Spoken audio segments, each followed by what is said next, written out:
नमस्कार, मी नमिता तुमच्या सगळ्यांचं स्वागत करत आहे आपल्या यूट्यूब चॅनलवरती. तर आजचा व्हिडिओ तुम्हाला थंबनेलवरून कळायलाच असेल की कशाबद्दल आहे. तर मी सगळ्यात पहिले माझं तुम्हाला हेअरकट दाखवते की मी काल हेअरकट केला मस्त. बरेच दिवसापासून करायचं चालू होतं, कारण की माझी परत डिलिव्हरी झाल्यानंतर मला केस कापायला जमणार नाही लवकर आणि केस वॉश करता पण नाही येणार लवकर. तर मी त्या कारणाने विचार करून मी म्हटलं की आता केस कापूनच घेऊ. बरेच जण असं म्हणत होते की नको कापू, म्हणजे आता प्रेग्नेंट आहे तू. तर पण मी तरी पण म्हटलं की मग बरेच जण बोलले होते की नको करू असं. पण मग मी म्हटलं की नाही, मला परत कसं आहे की डिलिव्हरी झाल्यानंतरून काय लगेच केस वॉश करता येणार नाही आणि केस लवकर कापता पण येणार नाही मला. तर मग मला असं अडकून राहावं लागेल, त्यामुळे मला केस कापायचेच आहे. कारण की डिलिव्हरी झाल्यानंतर खूप खराब होतात केस, हेअरफॉल खूप जास्त होतं.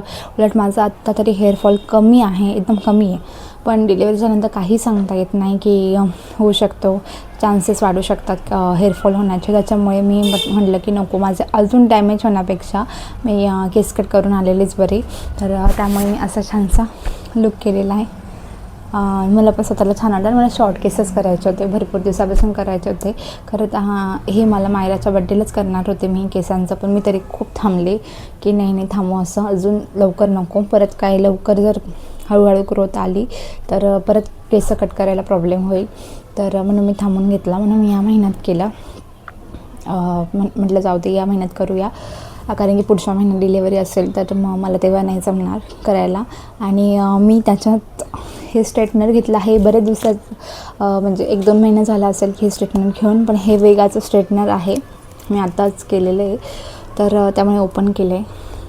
तर हे पण छान आहे. याच्यामध्ये ना इथे एक सेकंड, इथे ऑनचं बटन आहे.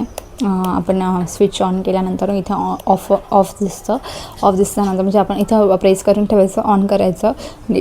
इथे सेल्सिअस आहे, म्हणजे इथे किती 130 का 150 असं काहीतरी आहे. तिथून तुम्ही करू शकता. ते तुमच्या याच्यावरती राहील, टेम्परेचर तुम्हाला कसं पाहिजे कसं नाही, तर तुम्ही त्याच्यानुसार ते करू शकता.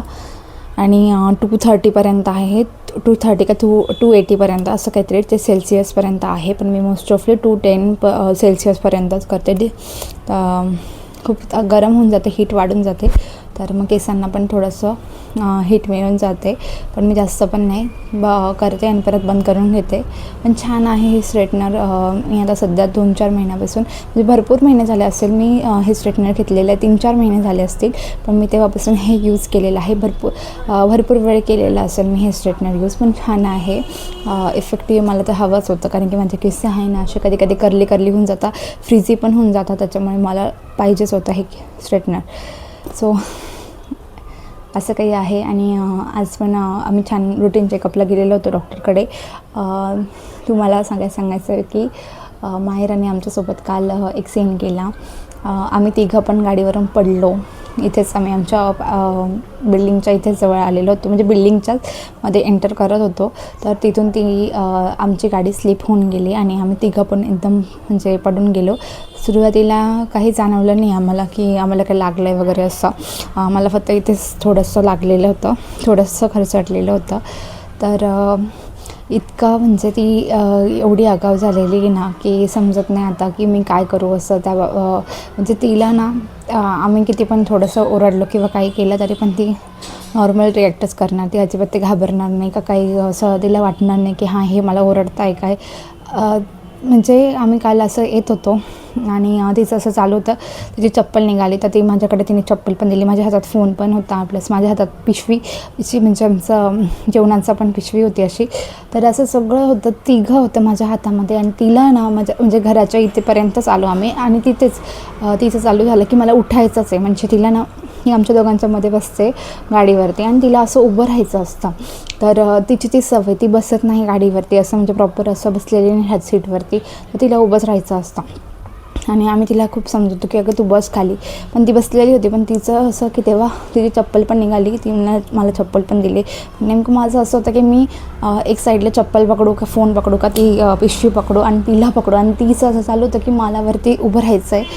तर आम्ही नेमकं इथे एंटर केली गाडी आमच्या बिल्डिंगमध्येच आम्ही एंटर केली, तर ती नेमकी हलली आणि तिच्यामुळे माझा पण बॅलन्स गेला की तिला पकडता आणि आमची गाडी अशी मागे आली आणि आम्ही पडलो तिघं. बट तेव्हा काही वाटलं नाही आम्हाला, तिघांना पण लागलं वगैरे असं आम्हाला काही जाणवलं नाही.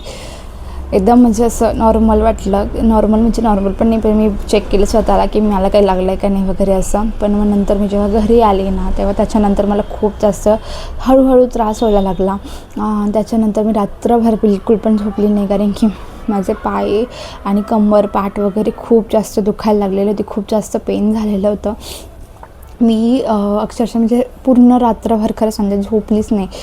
त्याच्यामुळे इतकं मला पेन होतं, मला अजिबात उठता बसता येत नव्हता. मी कसं तरी म्हणजे पुन्हा रात्र काढली. मी असं बोले, सध्या वॉशरूमला पण जायचं असेल तर मला जाता येत नव्हतं. मला इतकं 20 मिनटं मला लागायचे ते उठायला. हळूहळू एक साईडने उठायचा, पोझिशन घ्यायची, बसायचं. मग बसल्यानंतरून परत त्याच्यानंतर पण थोडासा पण पायाला मी असं फोल्ड जर केला किंवा असं म्हणजे पाय हे केला ना, तरी पण माझं दुखायचा. अजिबात उठता येत नव्हतं मला. मी कसे तरी म्हणजे खरं सांगते पूर्ण रात्र काढले. मला सगळ्यात जास्त टेन्शन असं होतं की बाळाला म्हणजे काही व्हायला नको असं, कारण की शेवटी आता मी प्रेग्नंट राहायचं. मी एकटी म्हणजे जर राहिली असते नॉर्मल असते तर मग मला काही वाटलं नसतं. मी जर एकटी नॉर्मल राहिली असते तर मला खरंच काही वाटलं नसतं. पण मग शेवटी मी प्रेग्नंट आहे आणि त्यात तिला पण नको लागायला, ह्या बाळाला पण त्रास नको व्हायला. मला इतकं टेन्शन आलेलं होतं आणि पूर्ण रात्र खरंच मग मला असं नुसतं टेन्शन येऊन गेलेलं होतं. मी सोफ्यावर झोपली. सोफ्यावर पण मला झोपता येत नव्हतं, बिलकुलच असं होत नव्हतं. थोडंसं पण मी एक साईडला म्हणजे कंटिन्यू मी एक साईडला झोपू शकत नव्हते.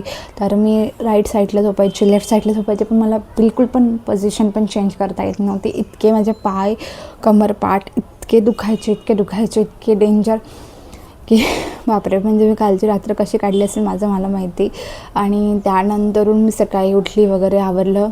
त्या म्हटलं आज आज आमचं रुटीन चेकअप होतंच माझं, तर जायचंच होतं डॉक्टरकडे. तर म्हटलं आज जाऊनच बघूया, कारण की इतकं दुखतं आहे तर बाळाला म्हणजे बाळ व्यवस्थित आहे ना, कारण की खूप टेन्शन येत होतं.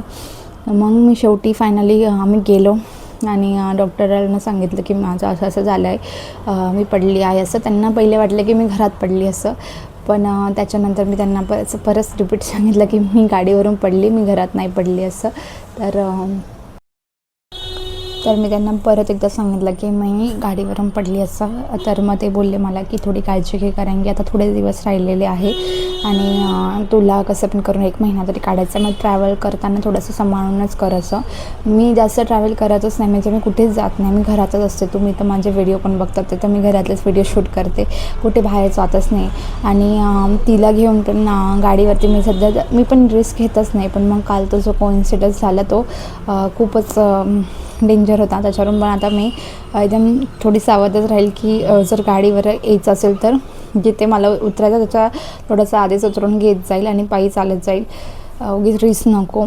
आणि त्याच्यानंतर मी ते पण डॉक्टर बोलले की आता थोडंसं ट्रॅव्हल तू कमी कर असं. आणि व्यवस्थित होतं बाळ वगैरे, त्याच्यामुळे टेन्शन नव्हतं काहीच आणि सगळं एकदम रिलॅक्स होतं. वेट वगैरे पण छान होतं बाळाचं. आणि बाकी बस माझी नेक्स्ट मंथमध्ये डिलिव्हरी आहे. हे लास्ट चेकअपच पुढच्या महिन्यात एक लास्ट चेकअप आहे फक्त, आणि त्याच्यानंतर मग डायरेक्ट माझी डिलिव्हरीच राहील. प्लॅन सीझर आहे त्याच्यामुळे लवकरच असेल. तर बघू आता. बाळाचं वेट पण छान आहे तोपर्यंत, जर ऑब्व्हियसली बाळाचं वेट चांगलंच भरून जाईल. आणि बाकी काही नाही. त्यांनी फॉलोअप वगैरे चांगला व्यवस्थित परत एकदा करायला लावलं आहे. मेडिसिन वगैरे व्यवस्थित घ्यायला लावलेले आहे आणि त्याच्यानंतर काळजी घ्यायला लावली. बाकी काही नाही.